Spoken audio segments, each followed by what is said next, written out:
सत्यनारायण की व्रत कथा। पंचम अध्याय। सत्यनारायण कथा के पांचवें और अंतिम अध्याय में सर्वज्ञाता सूत जी ऋषि और मुनिगणों को एक और कहानी सुनाते हैं। ये कहानी तुंगध्वज नामक एक राजा की थी, जो प्रजापालन में व्यस्त रहता था। कुछ समय बाद राजा तुंगध्वज अपने नगर के पास के जंगल में शिकार के लिए निकले।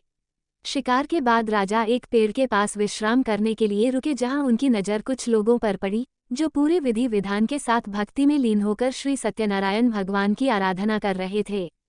हमेशा की तरह अपने अभिमान में चूर राजा तुंगध्वज उस पूजा में शामिल नहीं हुआ और न ही भगवान को नमन करना जरूरी समझा। वहां मौजूद लोगों ने राजा को रोककर भगवान का प्रसाद भी दिया, लेकिन तुंगध्वज ने प्रसाद का अपमान करते हुए उसे लेने से मना कर दिया।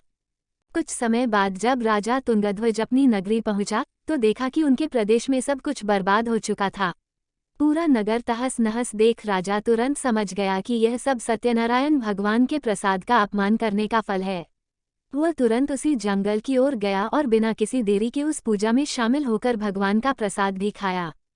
इसके बाद जब राजा तुंगध्वज दोबारा अपने नगर की ओर चल पड़े, वहां पहुंचकर उसने देखा कि श्री सत्यनारायण भगवान की कृपा से सब कुछ पहले जैसा व्यवस्थित हो चुका था।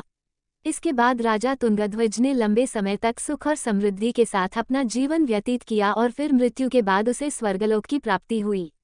इस कहानी के बाद सूत जी ऋषियों को कहते हैं, हे मुनिगण, इस संसार में जो भी मनुष्य श्री सत्यनारायण भगवान के व्रत को करेगा, उसकी सभी मनोकामना पूरी होगी। इस पूजा को करने से गरीब को धन की प्राप्ति, निसंतान को संतान का सुख प्राप्त होता है। वहीं मनुष्य अपनी मनोकामना पूरी होने के बाद जीवन के आखिरी वक्त में बैकुंठ धाम चला जाता है। आगे सूत जी कहते हैं, मैं अब आप सभी को इस व्रत को करने वाले लोगों के दूसरे जन्म के बारे में भी बताता हूँ। दूसरे अध्याय के वृद्ध ब्राह्मण ने अगले जन्म में सुदामा के रूप में जन्म लिया और मोक्ष की प्राप्ति की। वहीं दूसरे अध्याय के लकड़हारे ने निषाद के रूप में जन्म लेकर मोक्ष की प्राप्ति की। इसके अलावा तीसरे अध्याय के उल्कामुख राजा ने दशरथ के रूप में बैकुंठ की ओर प्रस्थान किया। चौथे अध्याय के साधु नामक वैश्य ने मोरध्वज के रूप में अपने पुत्र की तरफ से मोक्ष की प्राप्ति की।